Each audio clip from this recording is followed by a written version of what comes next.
जिस स्थान पर गौ माता को बांधा गया हो और गाय अपने बछड़े को, बच्चिया को जन्म देती हो, उस स्थान पर उसकी मिट्टी, उसकी मृदा, उस जगह की रज, जब मकान का मुहूर्त होता है, दुकान खोली जाती है, दुकान बनाई जाती है, दुकान में कोई अग्नि का प्रवेश हो, उससे पहले जहां पर गाय ने अपने बछड़े को जन्म दिया हो, बच्चे को जन्म दिया हो, उस स्थान की मिट्टी उस भूमि पर लेपन कर दी जाए तो जिंदगी में कभी संपदा की कमी नहीं हो सकती।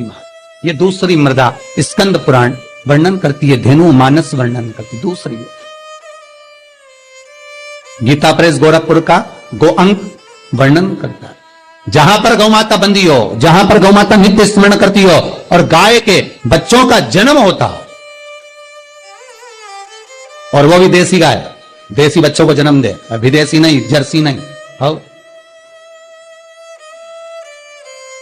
देसी बछड़ा हो, देसी ही गाय।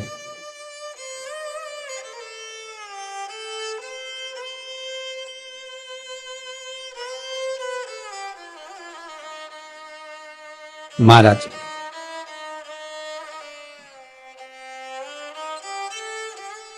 जहां पर गौ माता बंधती हो, गाय अपने बछड़े को जन्म देती हो, गाय अपने बच्चिया को जन्म देती हो, उस जगह की मिट्टी बड़ी प्रबल होती है, बड़ी प्रखर। यहां तक शिव महापुराण की कथा कहती है, स्कंद पुराण कहती है, धेनु मानस कहती है, गीता प्रेस गोरखपुर का गो अंक वर्णन करता है। महाराज गौ माता के खुर, गौ माता के चरण जहां पर नित्य प्रति पढ़ते हो, नित्य प्रति पढ़ रहे हो, ताकि आप अपडेटेड रहें हमारे हर एक वीडियो से। चरण पड़ने पर गौ माता के खुर में से गोलोचनी निकलती है हमारे। वो गोलोचनी सफेद कलर की होती है,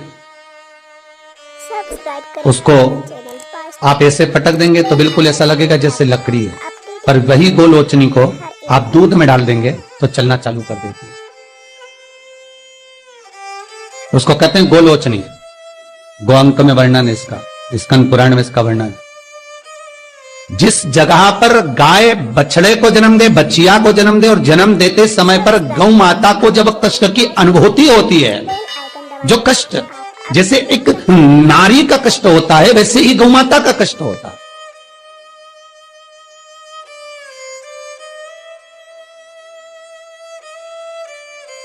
और वो कष्ट के समय पर खुर में से गौलोचनी गौ माता के कष्ट को हरने के लिए प्रकट होती है। उस गौलोचनी का जिह्वा से गौ माता चाटन करती है, चाटती है, और चाटने के बाद जो बछड़ा जन्म देती है, उस बछड़े को अपनी जिह्वा से एक बार चाट लेती है। दुनिया में केवल एक गौ माता का बछड़ा ही ऐसा है कि वो गौलोचनी की जिह्वा से चाटने के बाद बछड़ा तुरंत उठ के खड़ा हो जाता है।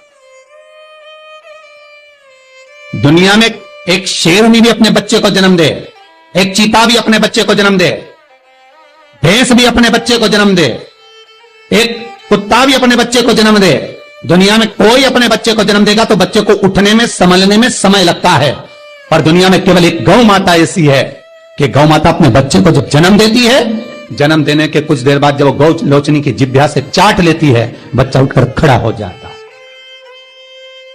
दुनिया में केवल एक गौ माता है।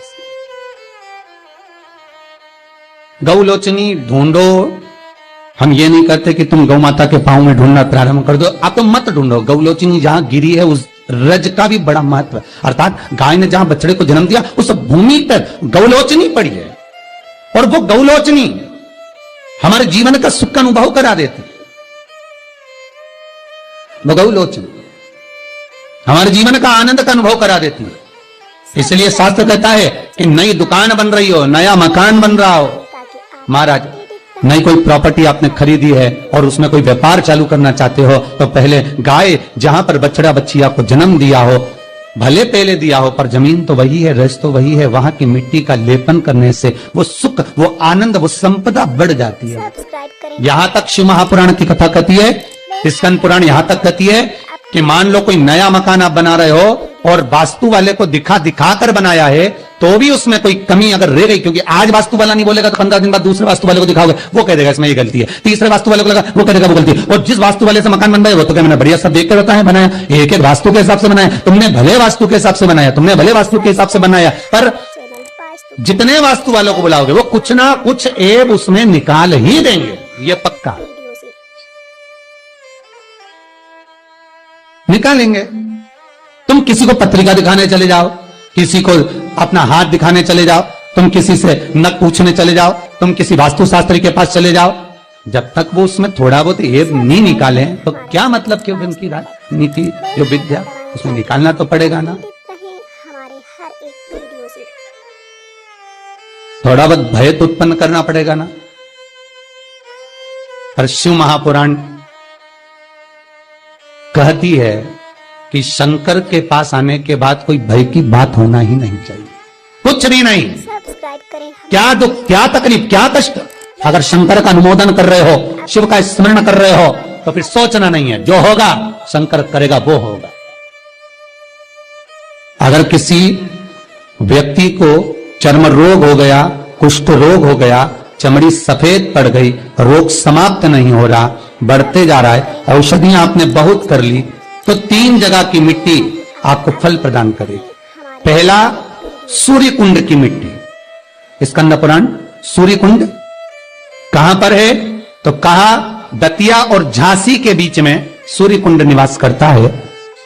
उस सूर्य कुंड की मिट्टी को लाकर जिस व्यक्ति को कुष्ठ रोग हो गया हो, शरीर की चमड़ी सफेद पड़ गई हो, स्कंद पुराण कहती है सूर्य कुंड की मृदा लगा लेने से 5 से 7 दिन में रोग समाप्त होने लगता है महाराज।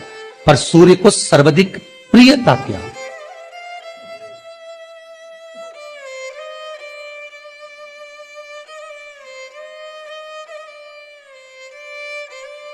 सब्सक्राइब करें हमारा चैनल। सर्वाधिक प्रियता सूर्य को क्या, आप अपडेटेड क्योंकि सूर्य तपता है, तो उस तपन को मिटाने के लिए सूर्य देवता के शरीर पर गाय का घृत मला जाता, जैसे शनि को तेल लगाया जाता है, सूर्य को घृत मला जाता। इसलिए सूर्य कुंड का एक नियम है कि सूर्य कुंड पर से अगर हम मिट्टी लेकर आते हैं, शरीर पर लगाने के बाद जब शरीर का चर्म रोग समाप्त हो जाए, सफेद चमड़ी अपने वापिस रंग में आ जाए, तब आप जितनी कामना कर कर आते हैं उतना घी उस सूर्य कुंड के पास में डालना पड़ता है। 1 किलो, 2 किलो, आधा किलो, 250 ग्राम, 25 ग्राम, 50 ग्राम, जो आपने कामना करी है उतना चढ़ाना, पर वो घी गाय का होना चाहिए।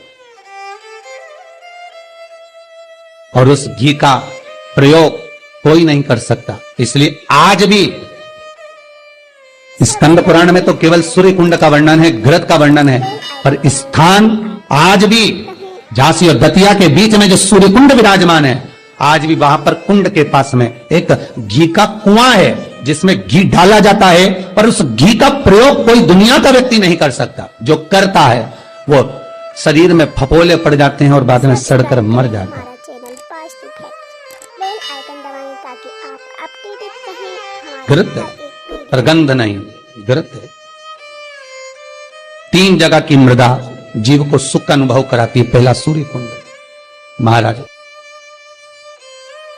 श्री शिवाय नमस्तुभ्यं, श्री शिवाय नमस्तुभ्यं, श्री शिवाय सब्सक्राइब करें नमस्तुभ्यं। हमारा चैनल।